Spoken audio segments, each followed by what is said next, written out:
I'm Lee. I'm a New Zealander living in the East Riding of Yorkshire, and this is my podcast about my handmade life. You can find me on Instagram as Louleigh _ and on Ravelry as Louleigh. I sell knitting needle cases and notions cases on Etsy at Shop Louleigh, and you can find links to all of my online places at louleigh.com. Welcome! It's really nice to be sitting and having a chat with you. It's a little later than my normal podcasting day, so the light is just starting to come up over here and get in my eyes. So if I'm a bit squinty, that's why. But welcome, it's really nice to sit down and have a wee chat with you this week. I am wearing a top that I made from Liberty lawn fabric, and it was either a simplicity or a new look pattern. I have made quite a few shirts from this same pattern. Well, there's two of them and I have both, and when you lay them on top of each other they're exactly the same, but I bought the simplicity one and I got the new look one because the other one was in storage while I was moving. So yeah, I have them both and I have made a few of these. And it's just a really nice, simple, versatile t-shirt pattern. I forget what the numbers were, but I shall try and get the pattern out and put it into the show notes in case you're interested. It has a shell top version as well. I think it might have a long sleeve version. I might be making that up. But anyway, I'll put the details in the show notes if you're interested, because if you're wanting to make a smart t-shirt out of woven fabric with a set-in sleeve, then it's a really good one to use. I finished this one, it normally has a facing at the neckline, but I've just finished this one with some bias binding that I actually cut from the same fabric. And as usual, I have my little fluffy co-host just here. This is my dog, and mostly you just see that little pom-pom head. In shop news, this week I decided to bundle together all of my ankle sock patterns and put them up as an ebook on Ravelry so that you can get all three patterns at a slightly reduced price. So that includes two 4-ply fingering weight sock patterns. One is ankle socks with ventilation, which I think that's my most favourite pattern. That's not a proper sentence. I think that's the pattern that I've designed myself that I like the most. It's the one that I like going back to and knitting. So yeah, so it includes ankle socks with ventilation, ankle socks with pinstripes, and it includes my lace weight sock pattern, which is ultralight ankle socks, and that's on special at the moment for 25% off until Sunday. And if you're a newsletter subscriber, check your mailbox because there's a 50% off coupon code in there for you. In community news, we have the ankle socks cowl running along over in the Louleigh Ravelry group, and I had said that it would finish today. However, I have not finished my ultralight ankle socks that I have been knitting for quite some time. Still have them on the go. I'm making them out of Eden Cottage. I have made some progress on these. So this is an Eden Cottage lace weight yarn. I forget exactly which one it is, but it's really pretty. And I am nearly at the toe, which is quite excited. I'm still chugging along with these and nearly there. So I had said that the cowl would finish today. But I'm going to leave the thread open, but I have drawn the prize because I had said that I would do that today as well. So I had rummaged through my stash and put together a little sock set, and this is a yarn. Let me just focus over here. So this is a yarn from Lay Family Yarns. I think it's, what does it say here on this bendy tag, the Bake Off sock set. This is not the yarn that came with the sock set. I think that was a grey colour and I have no idea where that has gone, but these two were sitting beside each other in my leftovers drawer and I thought they looked really cool together, so I have drawn that prize And Pill McKnitty, if you get in touch with me and PM me with your postal address, and I'll get that out in the post to you. But as I say, I'm going to leave the thread open while I'm still knitting ankle socks, because it's Macau and I can keep knitting if I want to. Yeah, that's corny. This is the sock segment, and once again, every now and again I have a really sock heavy episode, so this is it.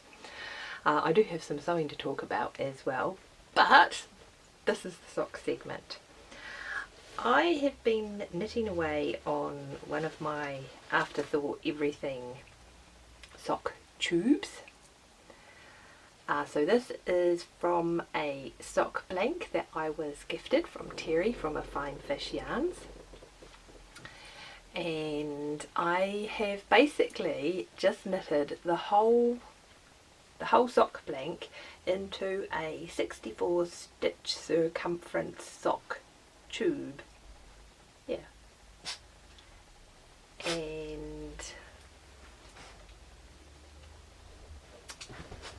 there we go, how it looks on the other side. So it's changed as it's gone along, and I just need to get a yarn for the toes and the heels and the cuffs, and then I'm going to divide this up into 2 pairs of socks.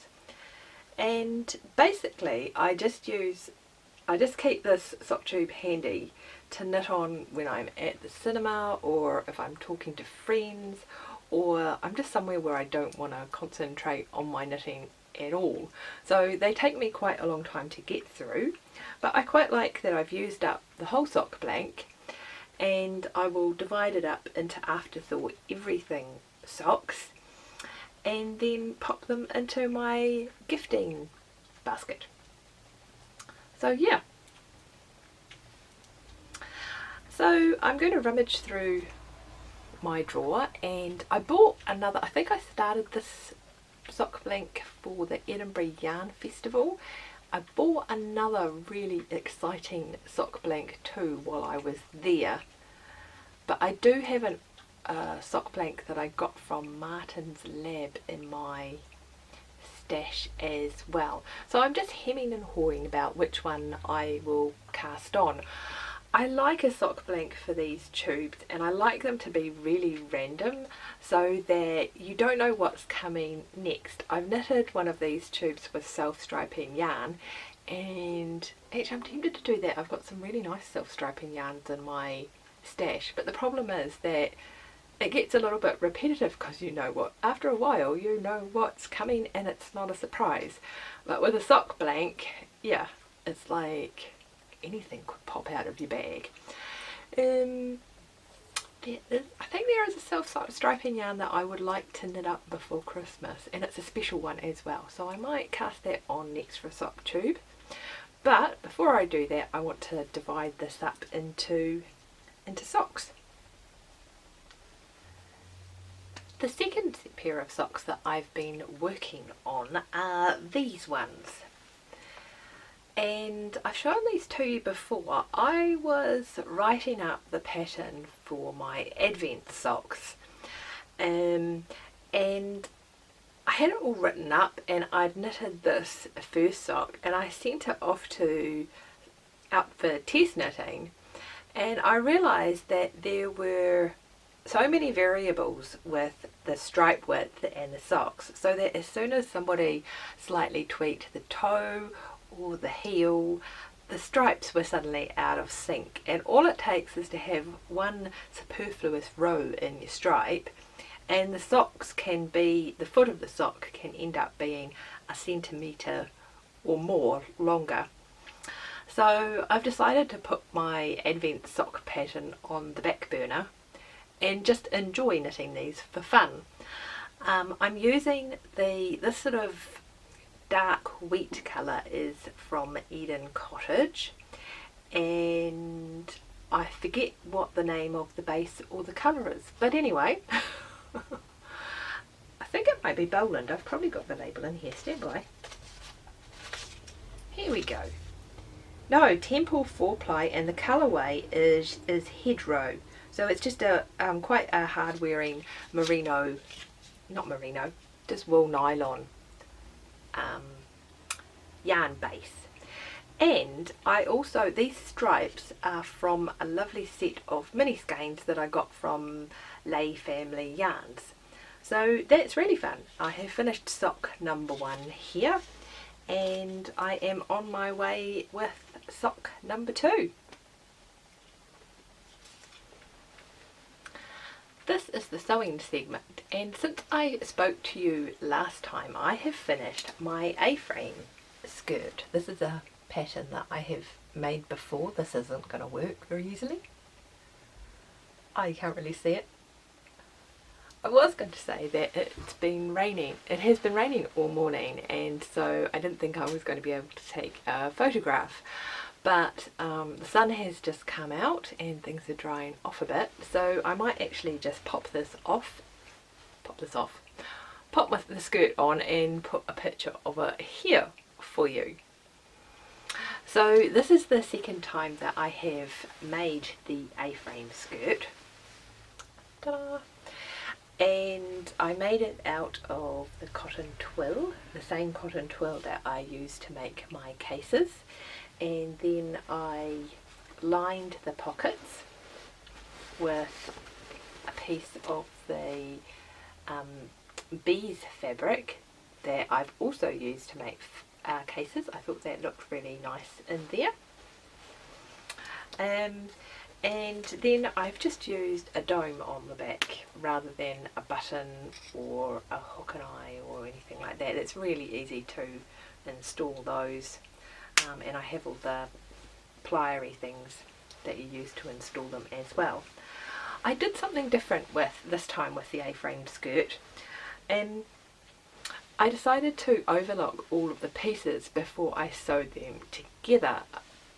I'm not sure if there was a problem with the tension on my overlocker or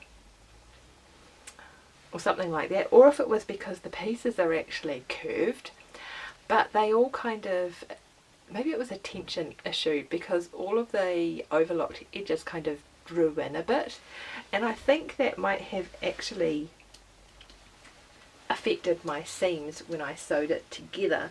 And so I don't know if you'll be able to see the wrinkles on the seams there. I didn't have that problem with the other version of the skirt, and I don't know if it's because I've overlocked it first and those edges have drawn in and then I've pressed it weirdly or something like that. So I'm not entirely sure what to do about that. It was definitely easier to overlock the pieces first rather than after I'd actually sew in the seam.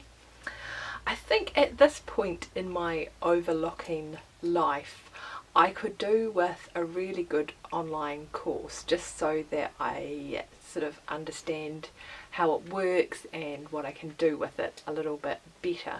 So if you have any recommendations, then please pop over to the Ravelry group and leave them there, or leave them in the comments here. I would be really interested.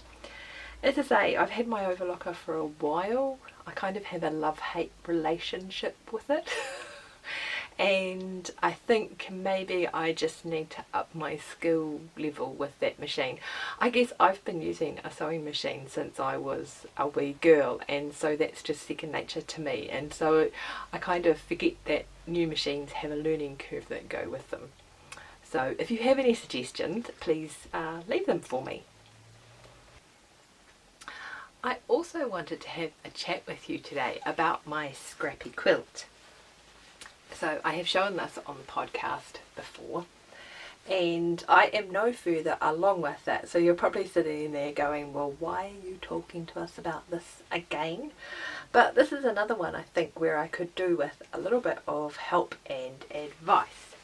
I did go down to our local quilting shop this week and get some backing fabric, which I have washed but not yet ironed.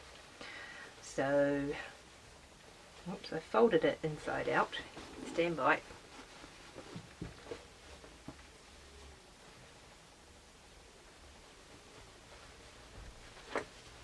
So I need to give this a good press, and and that is the backing fabric that I have to go with it. I'm going to use it for the backing and the binding. I think that'll look really pretty.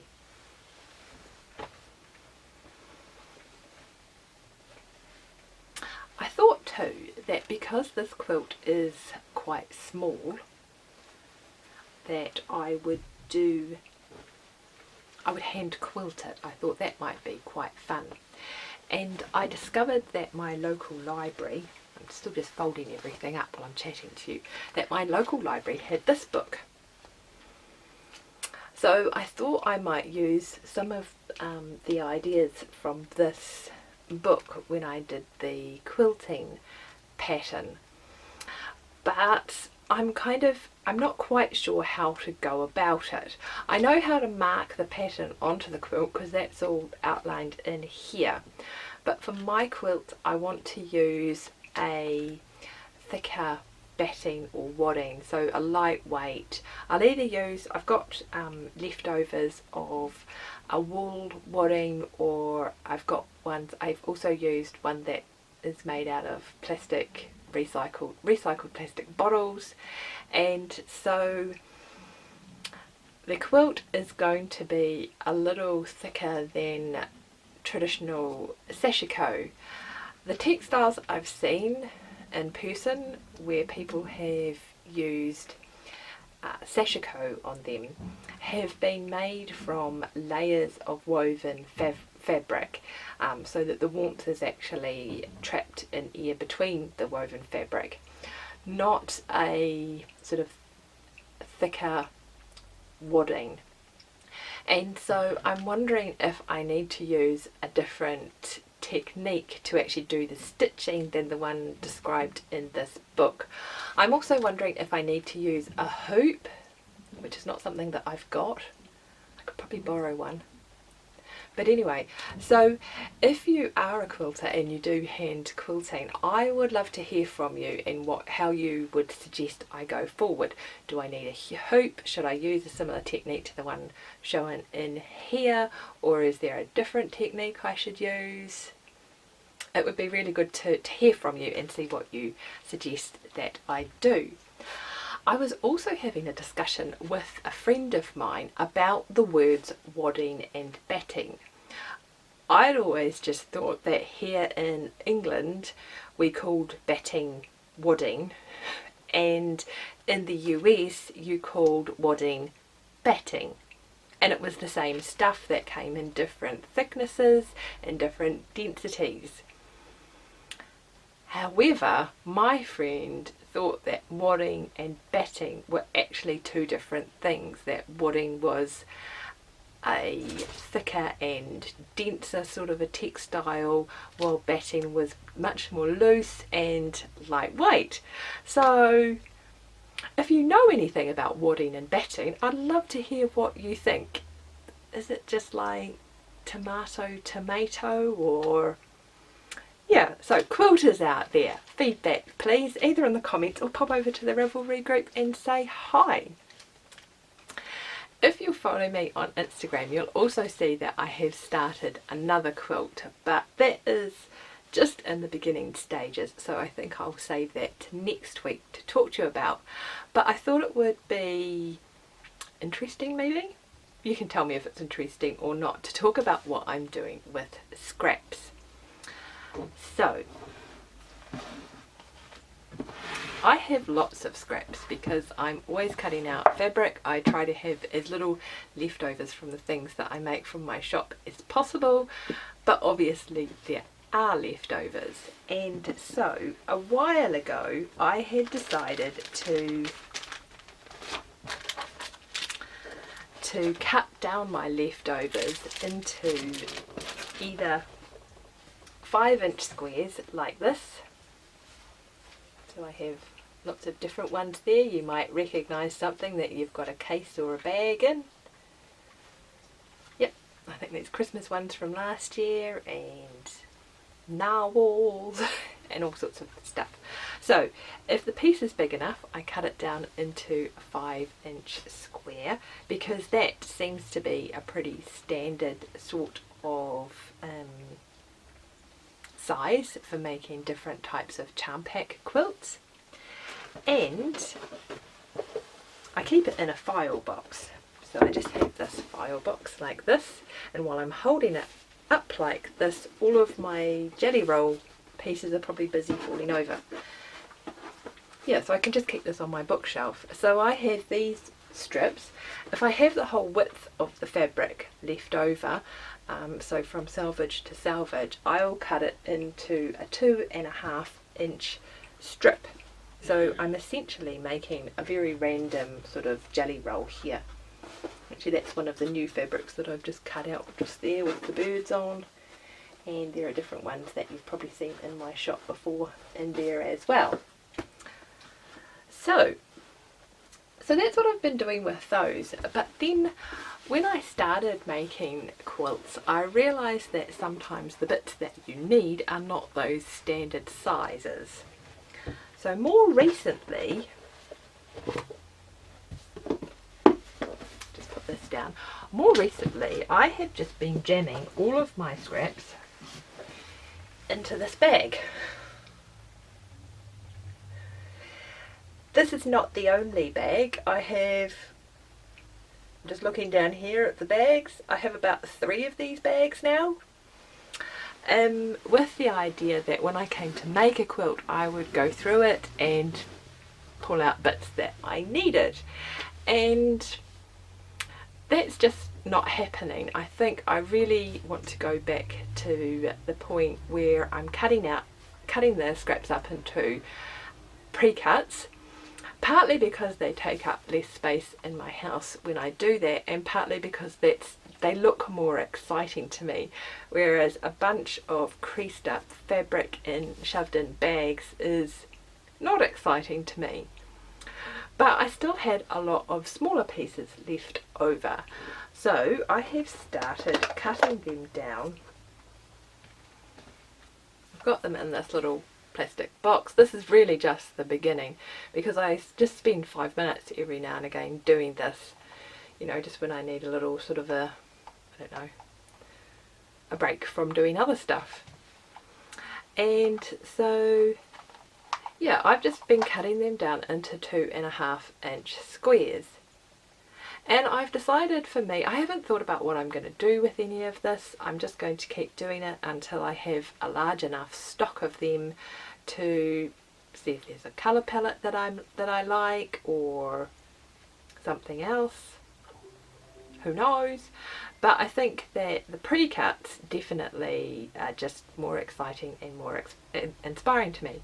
Anyway, so the smaller bits that I'm not cutting down into jelly roll strips or into 5 inch squares, I'm cutting into 2.5 inch squares.